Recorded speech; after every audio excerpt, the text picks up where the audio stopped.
We are in week 4 of Aloha 24 July. This week's prompt is crystals and gems, but I decided that we're gonna paint something a little bit different. So it's gonna be this shiny golden moon, and I did include a few gems and crystals, but the focus is not on them. All right, I'm going to turn the camera around and show you the supplies and talk a little bit about today's steps. And as always, I have my iPad set up so I can see the chat. Okay, so here we go.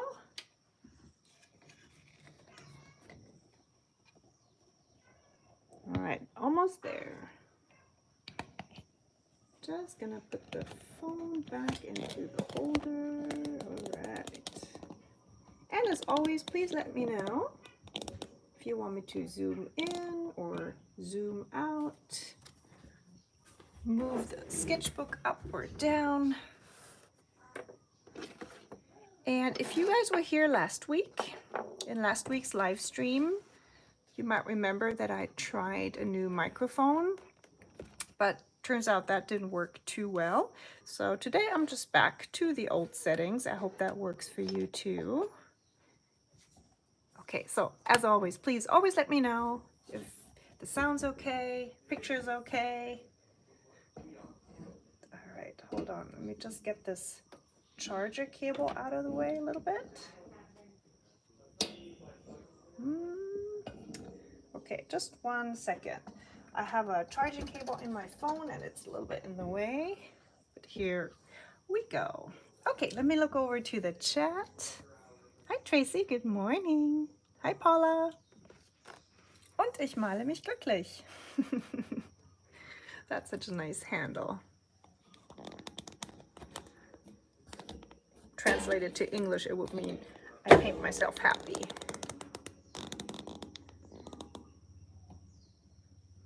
Okay. Hi, Steph. Yeah, no microphone today. So, but you know, honestly, I think the sound quality is totally fine. I have a pretty old iPhone, but it works all right. Okay, you guys.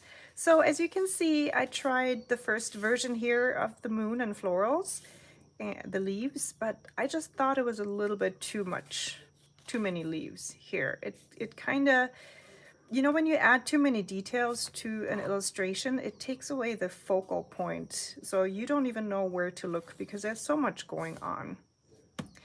And I also didn't like the outline here. I know it's small details, it's not a big deal. However, I did try another version.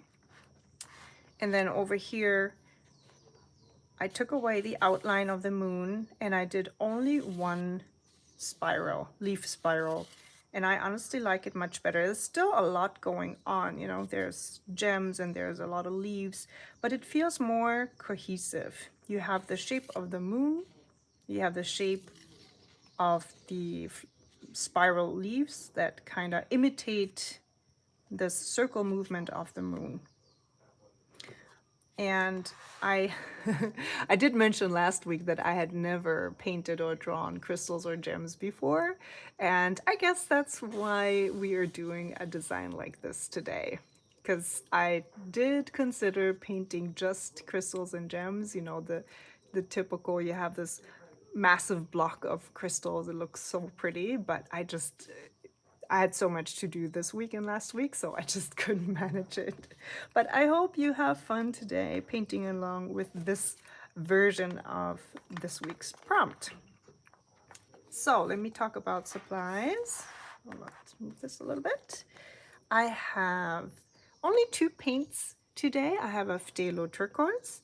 If you like Aloha watercolors or if you want to use Aloha watercolors, this paint is called Jade Vine.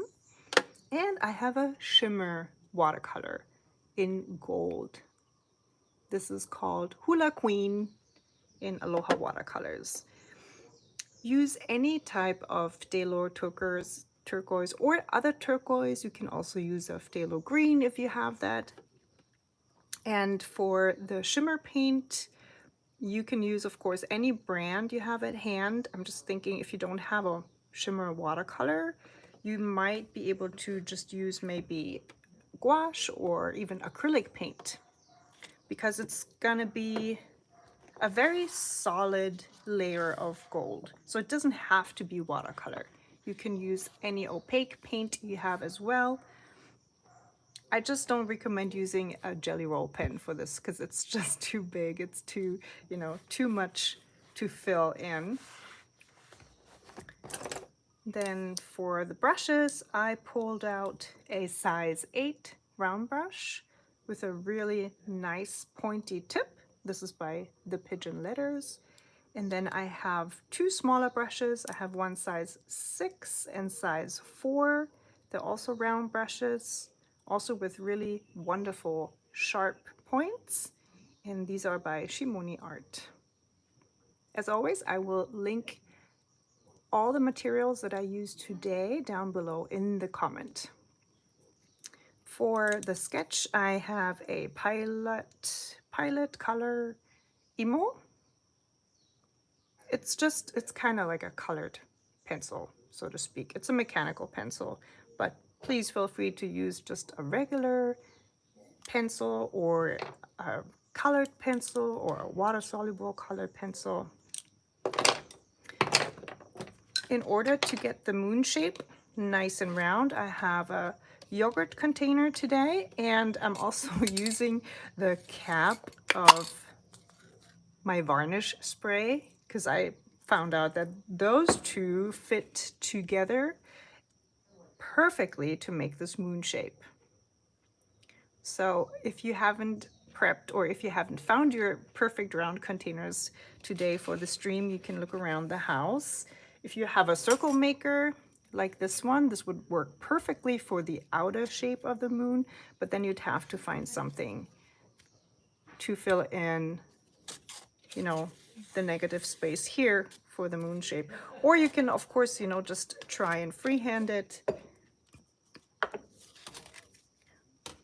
But I'd say find a container for the outer shape and then something that's about half the size of your bigger container to create the round shape. And then as for paper, let me put this to the side. I'm using Hahnemühle today. This is something I bought on my trip to Germany a couple months ago. And it's, this is kind of fancy paper. It's 100% cotton.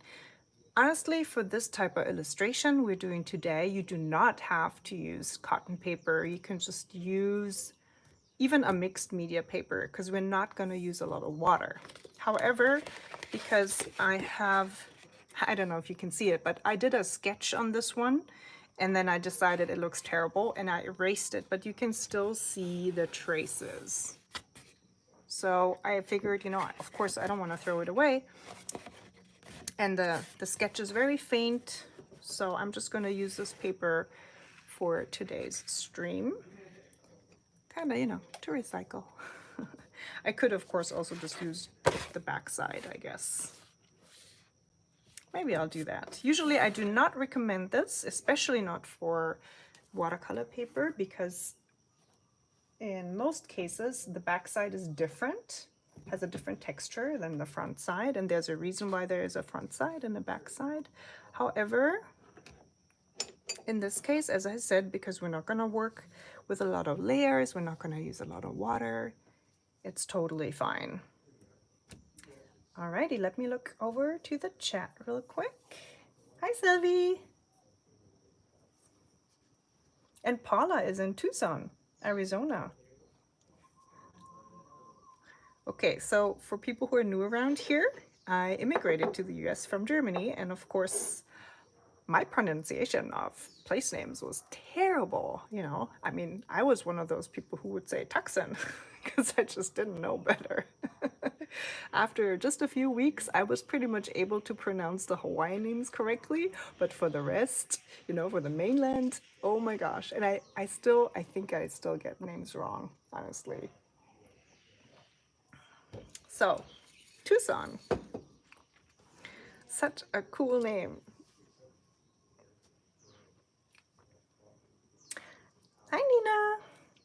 right, very good. So let's get started with the sketch. Okay, so I'm gonna put down my yogurt container, my favorite yogurt, whole milk plain yogurt, so good.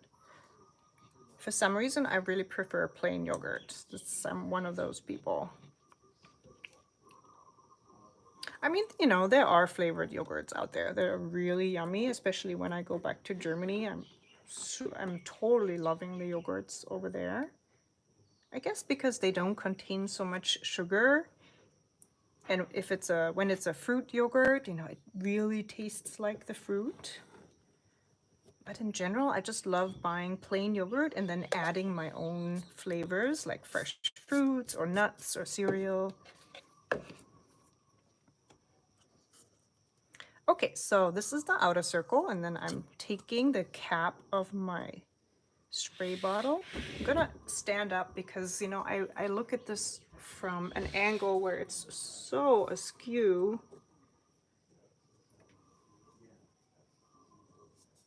All right, so if my voice changes, it's only because I have just stood up and I'm talking to you from a different angle. Okay, that looks good.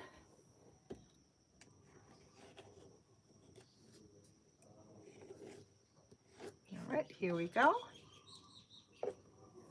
And if you're working with just a regular pencil, or, you know, something like this that's erasable, you can just erase that little part here where the two lines meet.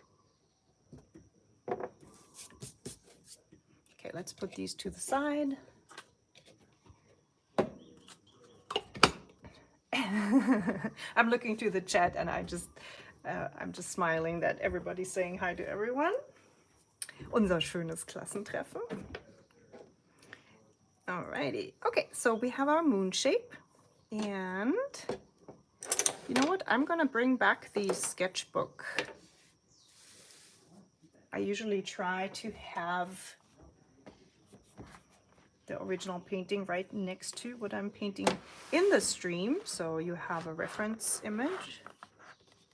Okay, here we go, and then I'll put the iPad back here. So da.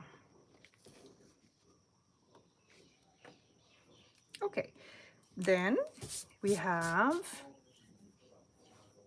the vine, or, you know, the leaf pattern. So make a dot in the center of your small circle here. This is just a little reference dot. From here, you want to go and do a tiny little spiral like this. And then from that dot, we're going to go over, continue that spiral, and then just go into the moon shape. And then you want to stay in the center of this shape. You know, center as in you divide the moon into two equal parts, and then just go all the way to the tip of the moon. So it's almost like drawing a snail pattern, I feel like, here inside your moon. And now it's totally up to you. You can draw in every leaf if you like, or you can leave the spiral as is and then just go in with a brush later and add the leaves. I'm going to leave the spiral as is for now, because now I want to draw in the lines and the gems, and then we'll add the leaves. So from this point that we first drew, you're just going to go down and paint a vertical and draw a vertical line. Of course, you can use a straight edge or a ruler here if you feel more comfortable. And then over here, another line.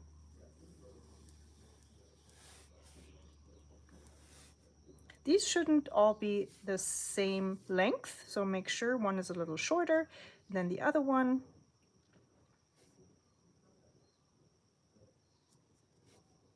And then over here, so I just realized that I have way more space in between the first and the second one, and then way less over here.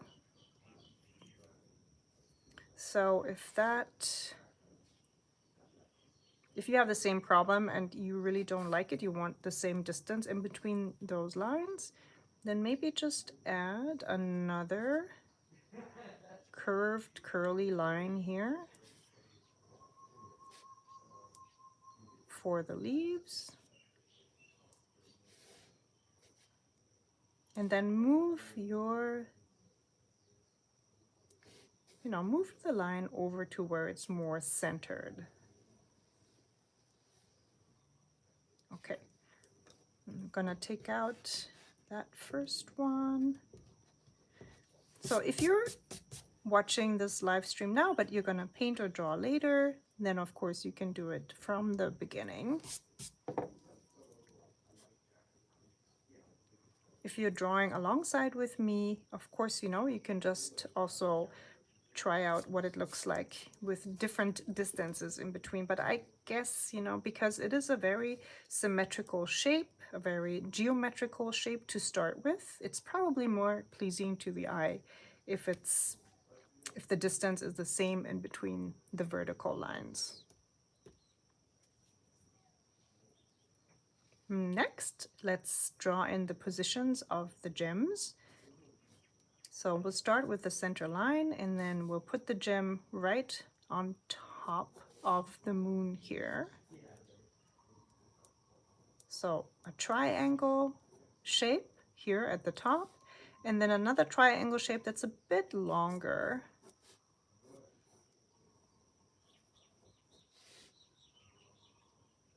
Like a diamond shape. And then a little circle here, that could be a pearl, for example. And then another diamond shape down here. I'm drawing this a bit smaller than the first one. And two more little pearls here at the bottom.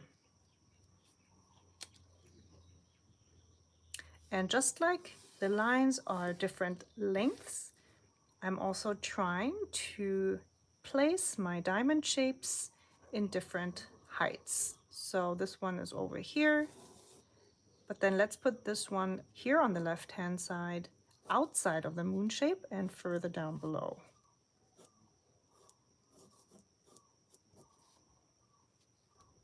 This a little longer. And now we just repeat what we did here in the center.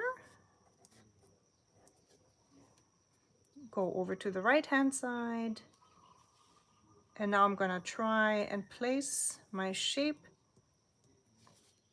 right where I placed them here on the left-hand side. So I'm mirroring this design over here.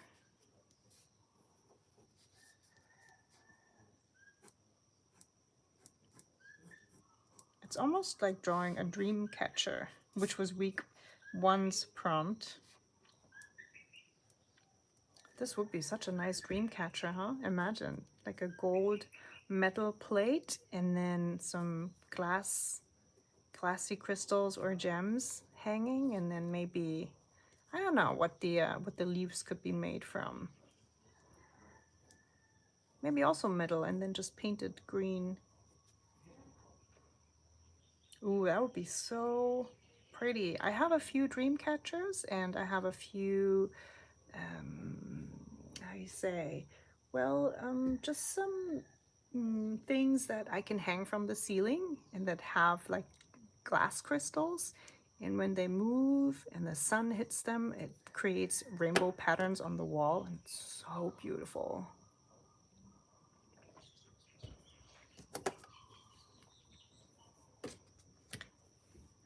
Okay, let me just pick up this sheet of paper for a second so I can look at it. It's a bit wonky, but that's okay. It just always happens for me in the live stream because I look at it from a really not straight on angle. I don't look at it. So I sometimes don't notice when it's a bit wonky, but that's fine. Okay, now as I mentioned before, if you want to draw in the positions of the leaves, please feel free to do so. Make sure you start with very small leaves here so you can fit them in your design comfortably, and then you can get a bit bigger with your leaves. The more you move towards the middle of the moon, you can make them really nice and big around here.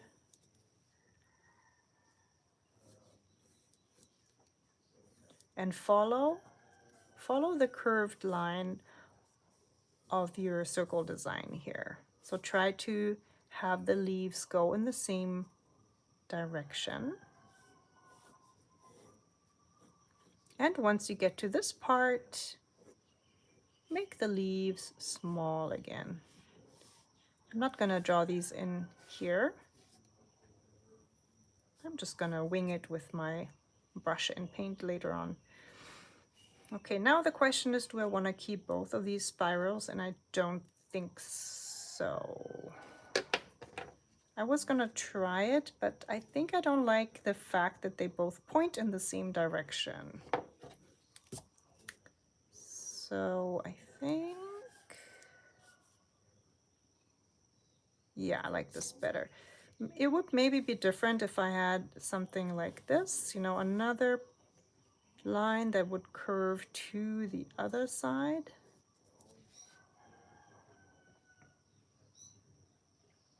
As I said in the beginning, this design is there's a lot going on. So I think if I add more lines, it just tends to get confusing again. But I always like to also try something new in a live stream, or do things a little bit differently. So let's go with that second curved line here and see what it looks like later on. Erase as much as you like from your sketch, especially if you used a regular pencil. You know, I say this all the time, but you cannot erase pencil once you put a layer of watercolor on top of it. Okay, here we go. This is the sketch. Now let's get started with our Phtalo turquoise. You guys have any questions so far? Are you painting along, or are you just watching the stream today? I know it's late over in Europe. It's like 9:30 p.m. in Germany right now, so thank you as always for joining me even though it's late. Okay, Phtalo turquoise. I have a tiny little cute palette. Isn't this cute? This was a gift from Amy. And let's see. So I think the size 6 round brush is perfect. So for the steps with the painting process, I'm going to do the Phtalo turquoise first, which means the leaves first and then the gems, and the gold layer comes at the end. I do think it's a bit easier this way. Sylvie says the cat palette is to die for, isn't it? It's so cute.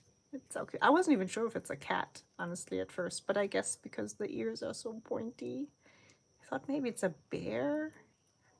But then, yeah, you're right. I mean, bears don't have pointy ears like that. All right. And Sabina is watching and sunbathing. Ooh, where are you? Are you in Seattle area?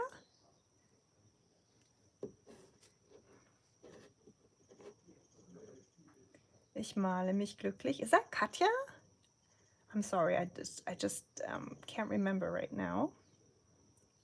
So, ich male mich glücklich says she is painting along. Great. Steph is just watching. And I have not made this myself. This was a gift from my friend and ambassador, Aloha Watercolors ambassador, Amy.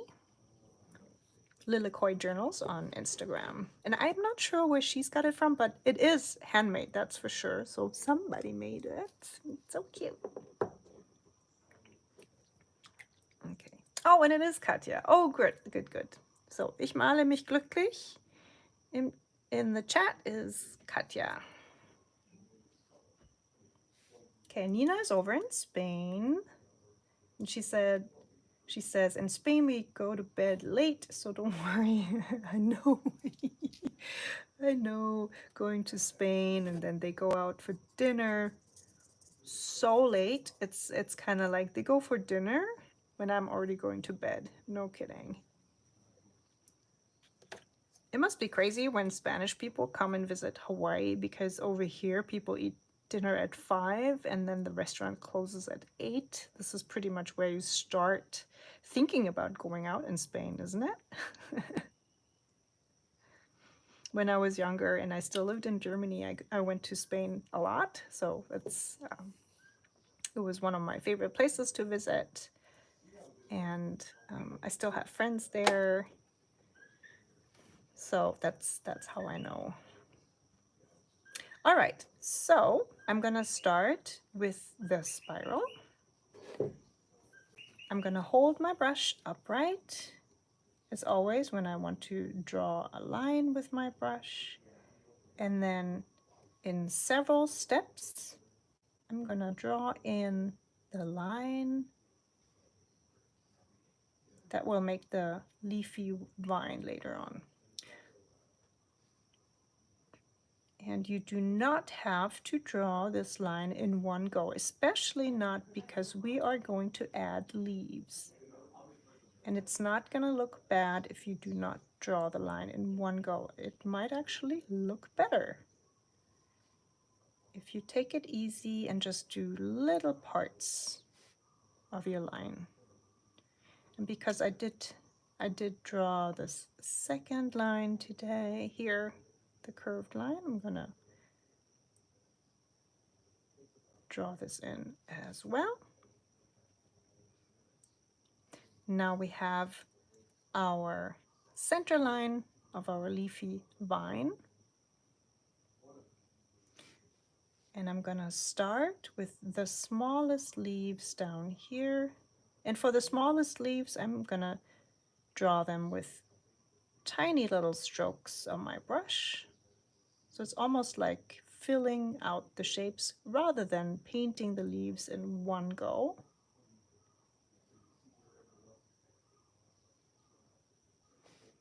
And then as we get bigger with the leaves, I can start drawing or painting those leaves in 2 strokes.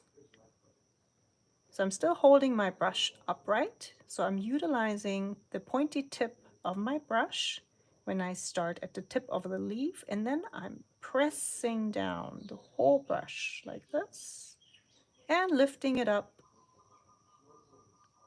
to finish it. There's always the same movement for leaves. You start hardly touching the paper, then you press down the belly of the brush all the way, and then lift up again.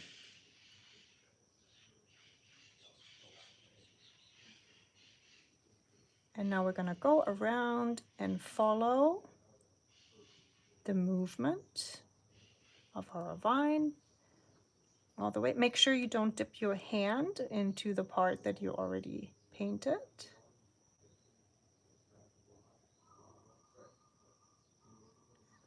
I know it's kind of difficult to not set down your hand on the paper, but if you want to, you can try and maybe instead of putting down the palm of your hand, just putting down your little finger. So you still have contact with the paper. You can still help yourself, help your hand by touching down with your little finger. But one advantage of this technique is that you do not touch all of the paper with your palm or with the side of your hand, so it's less likely that you're gonna smear the design that you already painted. And you also, you know, with time, when you get more practiced with this, have a wider range or more options of movement for your hand. You're gonna get more flexible. Probably sounds very counterintuitive if you have not practiced this, because you're gonna just be very wobbly and the lines might be very wonky at first. But you know, just a little nudge from my side to just try it and practice it a little bit. It might be a bit frustrating at first, but of course, the more you do it, the easier it will be. And if not, you know, then just go ahead and paint in the way that feels most comfortable for you. So I like to give little tips and maybe nudge you a little bit into a certain direction. But in the end, you know, my live streams are all about just relaxing, painting together, chatting together. No pressure, no stress. No stress. We have enough stress. We don't need that in the live stream. And as you can see, I'm making my leaves here really tiny, and I'm drawing them in. So several little strokes for those tiny, tiny leaves.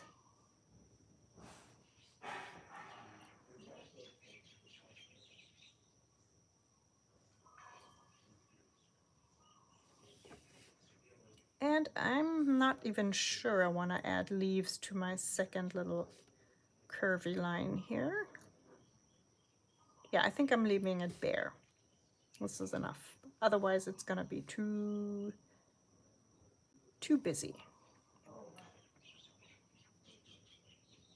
Okay, so the leafy part is done.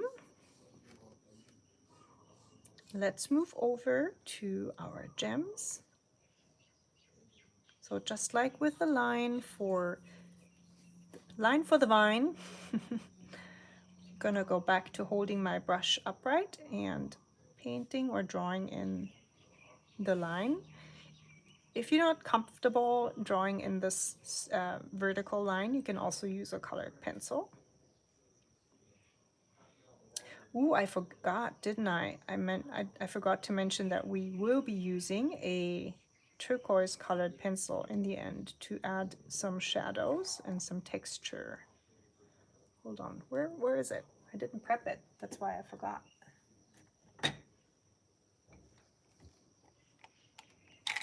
Oh, here it is.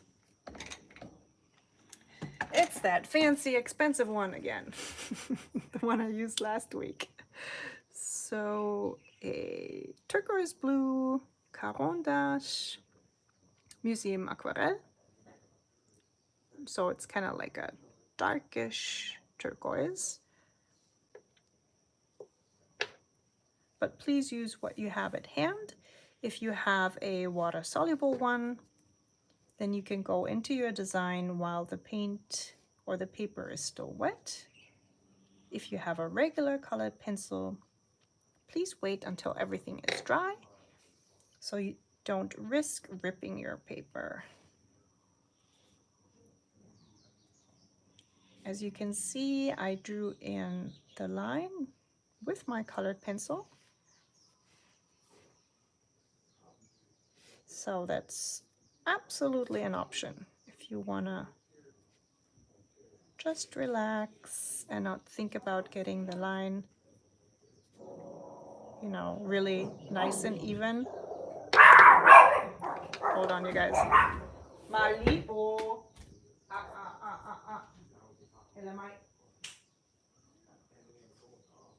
Malipo. That's a good puppy. All right, calm down. And I'm back babysitting the dogs again today, so just a little interruption, but you know about this. If you've ever watched a live stream of mine, sooner or later Sooner or later there will be barking and puppy trouble. Okay, and the last one.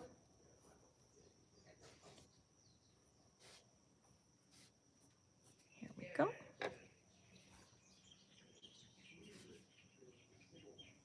Naturally, if you have some practice with painting glass objects or crystals specifically, please feel free to make these more elaborate. I'm at a very rudimentary stage here because I have not really practiced painting them. So you can, of course, feel free to be as elaborate as you want with these. So if we look at this is just a simple glass crystal.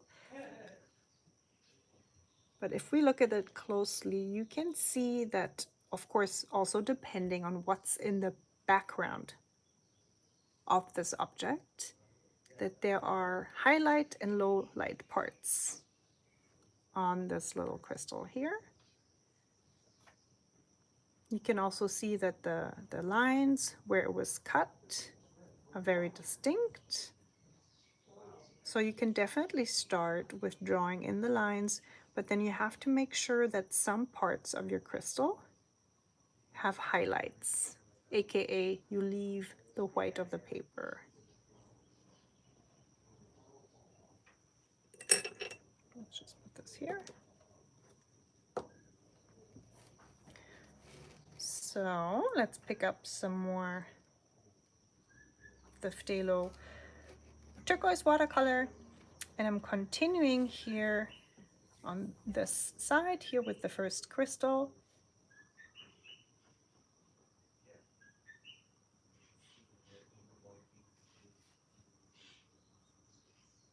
Putting in a few more lines.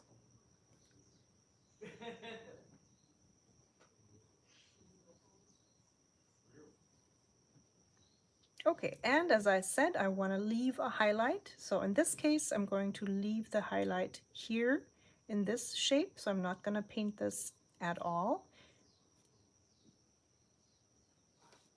I will add a little bit of watercolor here at the bottom. And a little bit here on the left-hand side.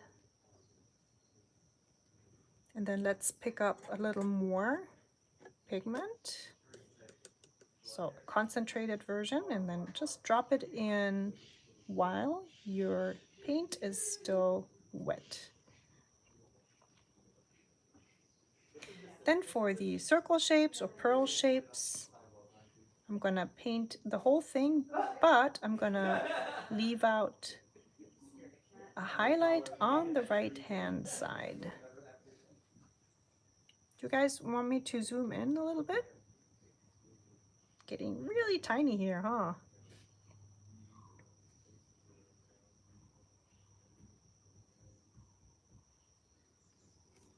Maybe let's just move it a little bit.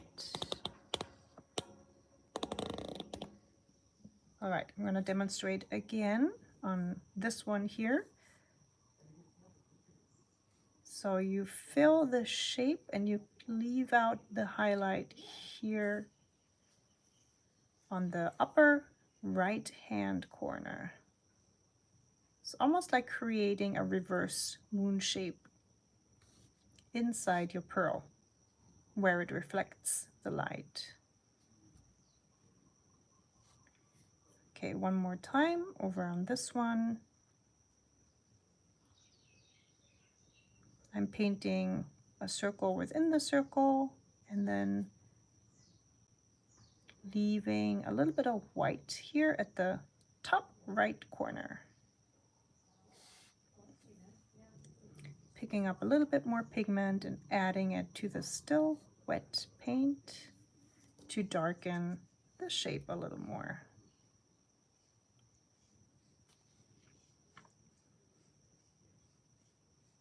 Let's move back here to this crystal.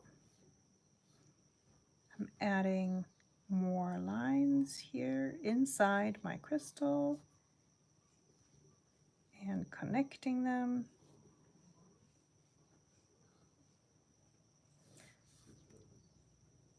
The same way I left the right hand side white here, I will do the same thing over here. Add a bit of paint at the top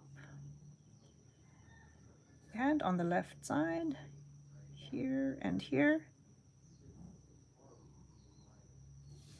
And finishing off those little pearls here at the bottom, again leaving the highlight on the top right corner.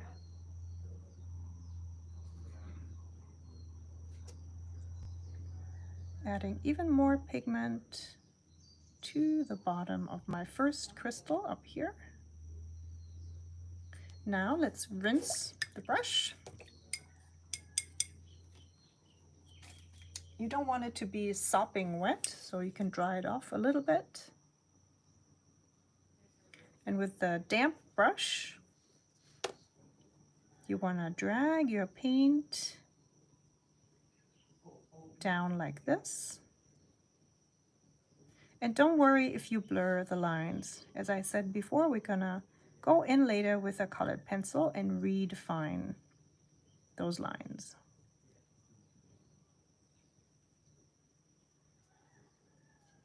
I'm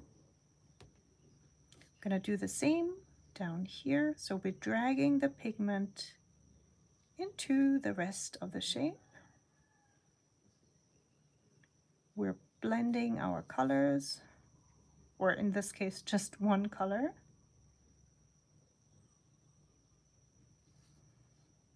And you don't have to fill in the whole shape with paint. So if you leave a few highlights, aka if you have a little bit of white paper shine through your crystal, it makes for really nice reflections. Okay, now we're gonna do the same with our other crystals as well. Pick up some pigment, then we're gonna reinforce the lines of our crystal. Draw in some more lines here.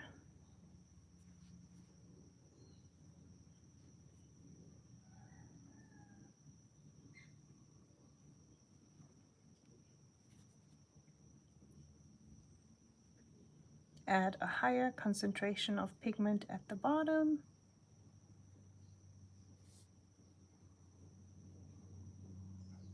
Leaving the top right part white.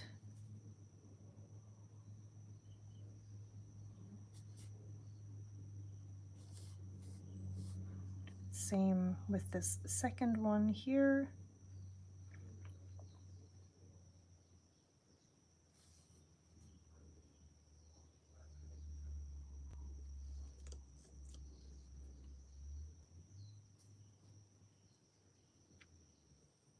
And I will vary this one here a little bit. So I'm gonna add a tiny bit of pigment here on the right hand side. I still want this side to be mostly white, but because these crystals are hanging, you know, they are free moving, so to speak. If this were a 3D thing hanging from the ceiling, then all these crystals would be moving a little bit, so they would not look exactly the same because of that. And you can do little variations with each one.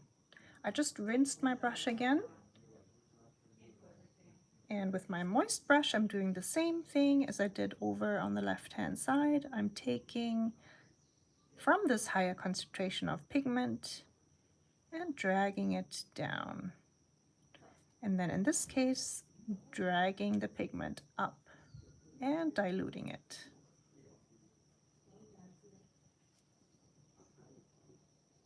Rinsing it again. You always want to start with a clean brush, especially in case you have different colors, or if you want to recreate this design and maybe your crystals come in different colors, you know, pink, yellow, and turquoise, then you always want to rinse your brush in between steps. So you can start with a clean brush and don't have accidental colors or colors mixing accidentally. Now I'm picking up some more pigments and finishing my little pearls here at the bottom. Always remembering to add a little highlight in the top right corner. Actually, these pearls don't have corners, right? Because they're round, so how would you even say that? In the top right, top right, that's it, no corners.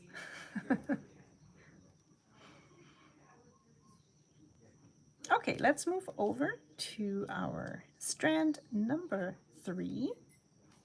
Again, we're gonna do the outline with a higher concentration of pigment, and then draw in a few more lines within our crystal.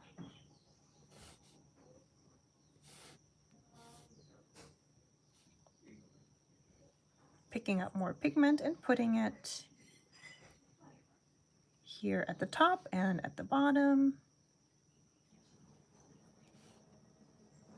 And then for the last one down here, one more time.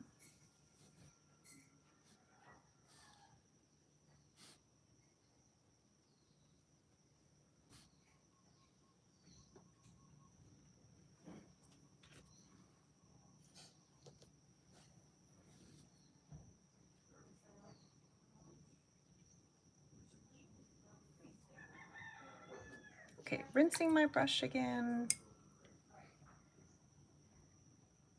dabbing the excess water on my fabric, and then dragging my brush down and up.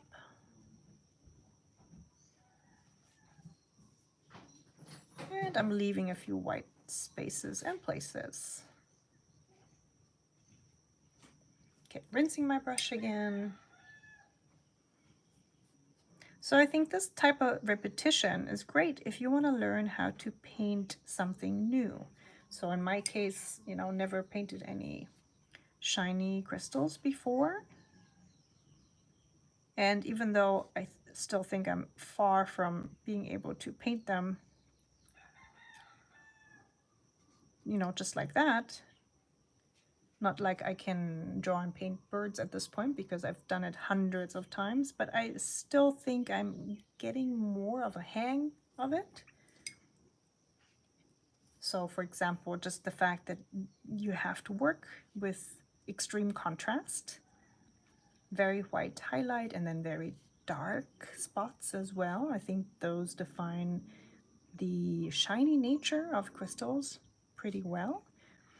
And that you have sharp angles. If you have a cut crystal like that, I have another one here. So you have very straight lines, you know, very sharp lines.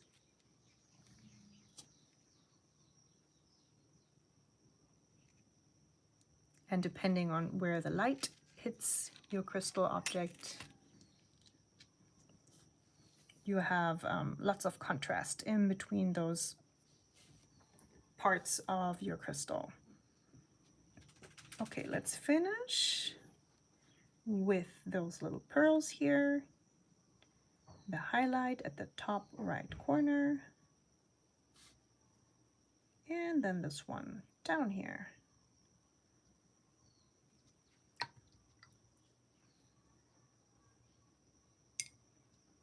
I really like this one. I think this, yeah. So this one and this one. Getting closer to painting actual crystals. How's it going for you guys? So for those of you who paint along, I hope you have a little bit of a success feeling today. Let me zoom out again because now we're gonna add some gold. Go, let me just check the screen. Let's move it up a little bit. Yeah, I think this should be good. The chat is very quiet. Everybody's concentrating.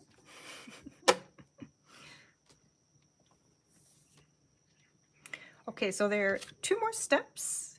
Next, we're gonna add the gold, and then in the last step, I'm going to add some more details, texture with the colored pencil. I'm using 2 water containers today. You don't have to, but I'm using one for my shimmer watercolor and the other one for my non-shimmer watercolor. So now I'm gonna switch out my containers and move over to my slightly larger brush. This is a size 8. As always, please feel free to switch between brushes, and you can also use more sizes than I do. You know, I tend to be lazy and just use one brush for everything. Once I start, I grab a brush and then I I tend to just paint the whole thing with one brush.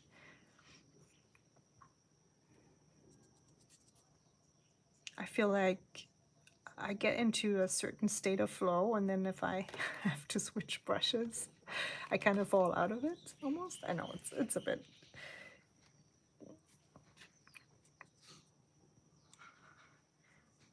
quirky, a quirk. Love that word. Okay. So, ooh, you know what I just realized? I'm comparing my 2 moons, and I think, oh, that's funny. I think I didn't use this part, but I used the bottom of my yogurt container for the, yeah, see? Because I just thought my moon is so much bigger than in the other painting. So now I know why.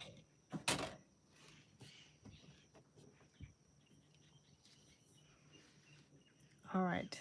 I mean, yeah, these things do happen, especially in live streams when I'm a bit distracted. I'm explaining and talking, and then I just don't realize that I did that. So that's funny. So it will definitely turn out different today, which is totally fine.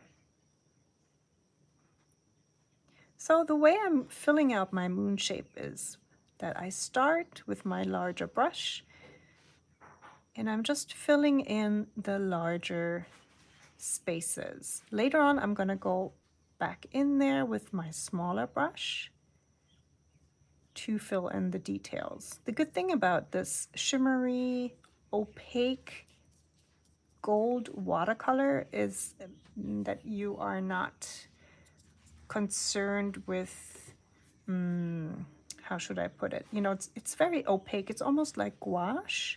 So it doesn't matter if the edge dries and you go back in later, because you won't have drying edges. So unlike with a very transparent watercolor like this Phtalo turquoise, a transparent watercolor in this case would dry, and then if you went back in later on, you might end up with some drying edges.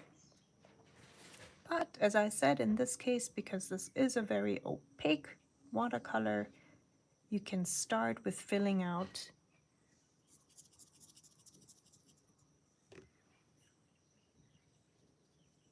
the larger spaces and then do the details and fill in the details a bit later.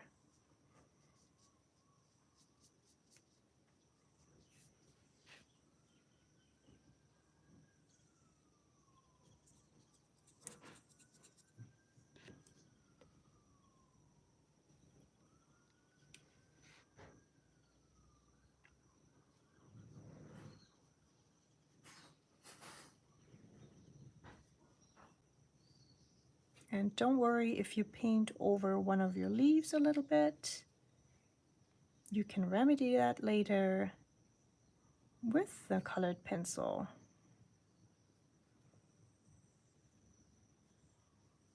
If you really mess up and you put your, you know, you're kind of like painting over a leaf for example, you can try and lift your gold paint. But because it's a shimmer watercolor, it might be a bit tricky.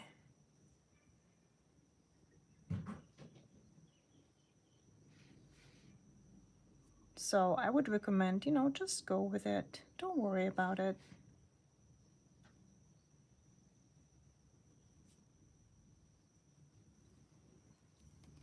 Gotta say, I kind of even almost like this white space around the leaves.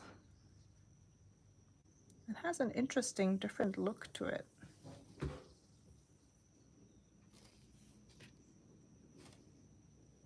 Okay, I'm keeping my golden watercolor very opaque, so I'm using only a little bit of water and mostly pigment. It's almost like imitating gold leaf. I'm sure you know this technique, where you have very, very, very thin gold leaf paper. And it's an ancient technique where it gets applied onto objects or paintings. And yeah, that's a real deal. So you're basically applying real gold in very, very thin metal sheets, so to speak. So we watched a documentary yesterday about glass making in Venice, Italy. And on the island of Murano, they still practice old ancient techniques of glass making and then also adding gold leaf to glass and making mosaic out of them. Little tiny square pieces, flat pieces of glass. And it's just absolutely mind-blowing. It's so beautiful, and they do everything by hand. You know, even shaping those little tiny, tiny squares of glass.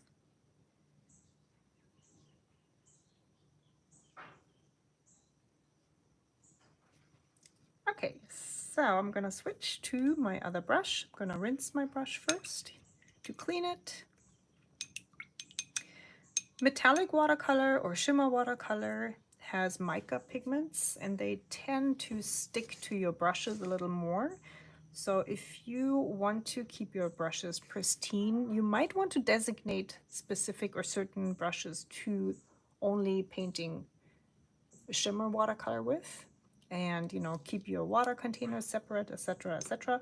I usually don't do that. I'm not too concerned about it. I don't really mind if, you know, my whole design has a little bit of a shimmer, but I just wanted to throw it out there. If you have, for example, very expensive brushes, maybe you have animal hair brushes that are super sensitive, you might not want to use those for metallic watercolor. I'm not saying that the metallic paint destroys your brushes, because I do personally not have this experience, but I have heard about it. And I also don't have experience with it because all my brushes have synthetic bristles, and those hold up perfectly. So I have not had any problem with any metallic watercolor paint. So in case you have had trouble in that direction, you could maybe put that in the chat right now. I'd be really curious about that. That's really been an issue. But either way, if you don't want your whole design to be shimmery, you can try and keep your water containers separate so you don't mix your non-shimmer and shimmer watercolors.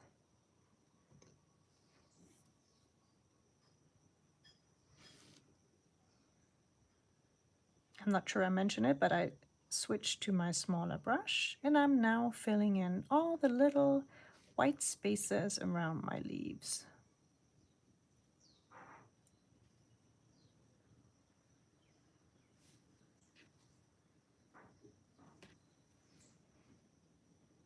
Okay, so I hope for all of you who are painting along that you are enjoying it. that it's going well.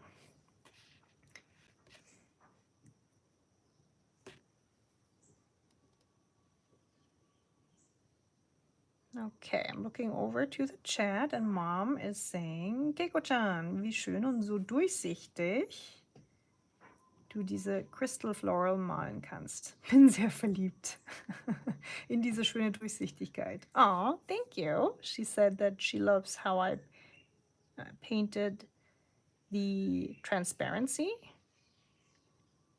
of those crystals. You know, I've said this many times before, but having a mom that is your personal cheerleader is just the best thing in the world. And I know she's biased, but I don't care. I'll take it. I'll take all the cheers any time of the day.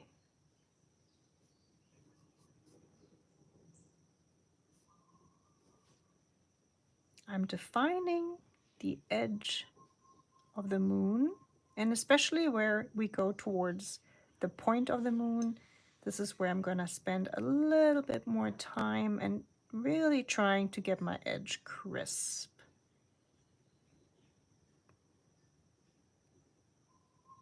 And a sharp point here. I gotta say, I do like this wider moon shape. I do like it because I think what it does too is that it adds more weight to the moon and less focus on the leafy vine. I think that's good. I like it. It's a different balance now compared to the original composition. So if you enjoy painting designs like these, it might be worth trying different weights of the different parts of what you paint.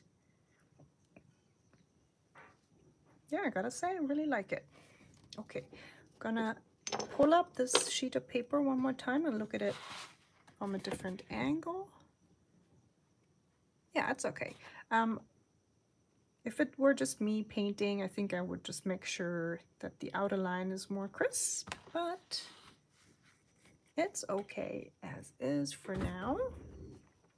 Okay, here we go.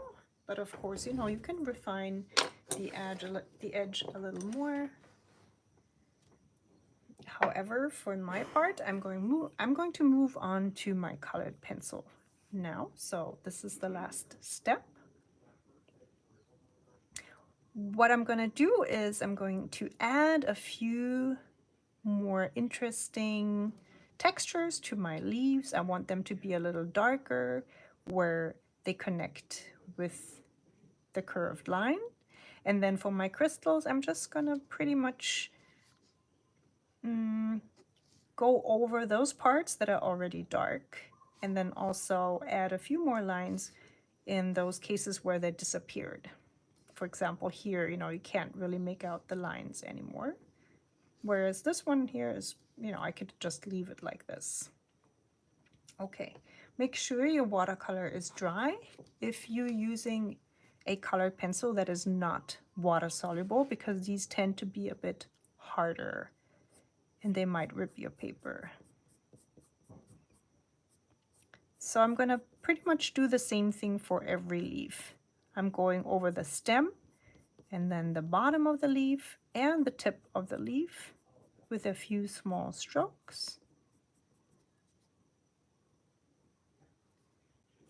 Stem and the tip of the leaf. I'm also reinforcing the curved line and adding a little bit of texture and some darker spots here for every leaf. All right, and as you can see, I'm not drawing the line all the way, but just like we did in the beginning, I'm kind of doing just parts of a line. I I'm trying to think of the word. So in German we say gestrichelte Linie when it's not one continuous line, but you have like is it a dotted line, like dot dot dot? Not sure. I should know that. It's such a basic word, isn't it, in English?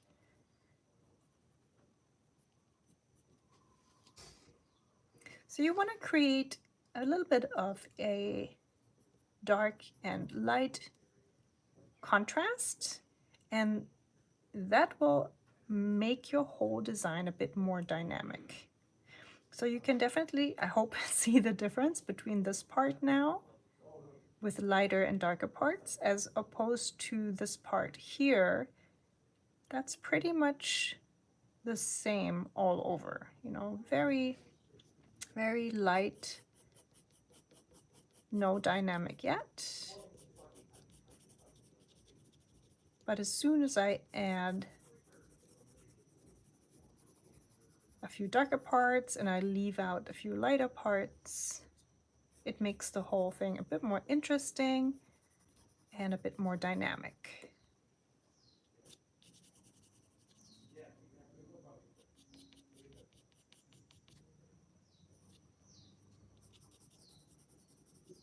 So I'm looking over to the chat and Steph says, I like the moon thickness. Yeah, me too. Yeah, I like it.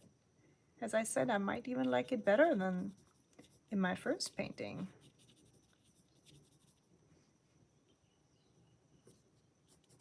I'm just going all around the leaves and adding a bit of texture, a few darker spots. Okay, here we go.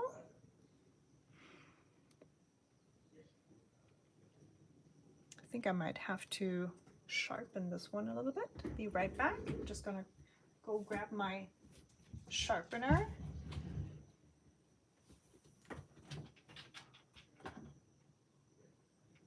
I keep all my sharpeners in my dehydrator, or it's actually a dehumidifier because of the humidity and the fact that here the blades just get dull so fast. This one actually already is. I think I mentioned that last week. I need to get more or somehow sharpen these blades, but I think it's easier to just get replacement blades. Okay, so with my sharpened tip, I'm just gonna go over the strings here to which the gems are attached, and then adding lines to my crystals. Well, now my tip broke off. So I'm pretty much back where I was at just a minute ago. Oh, but it's perfect, just the right thickness. And then adding a few strokes of colored pencil to those spots that are already dark. Same with the pearl. So at the bottom left side, adding a bit more colored pencil. And then I'm moving over to this string here.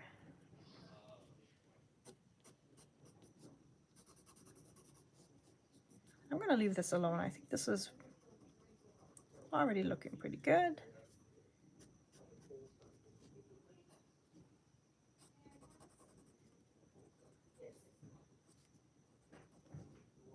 So I think the advantage of a regular colored pencil is that usually the lead is harder, which makes it easier to sharpen them to a very sharp point. Whereas the water-soluble colored pencil like this one is very soft, especially in this Hawaiian climate here with high humidity. they tend to be really soft. I noticed that especially with my Derwent Inktense. Like when I leave them out here on my desk, the lead gets so soft, it's like drawing with a crayon. It actually bends when I touch down on the paper. But you know, I can't, unfortunately, store everything in my dehumidifier. It's just not big enough. So I have to make compromises. Some of the things just stay out and then they get a bit soft. So, okay.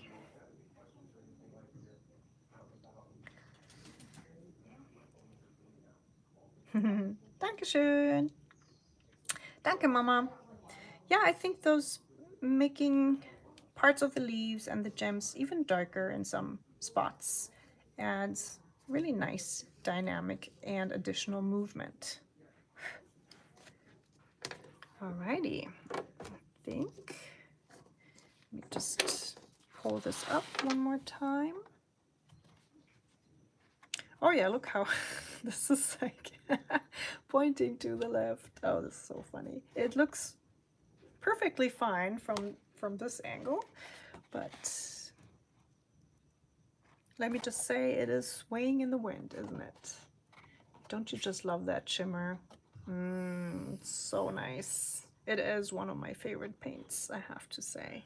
I'm usually more of a non-shimmer watercolor lover, but I do believe that those shimmer watercolors make for excellent accents. I mean, it's just so magical to have this gold in there. I think it would also look good with another color, you know, maybe a warm yellow, for example. But isn't it just pretty?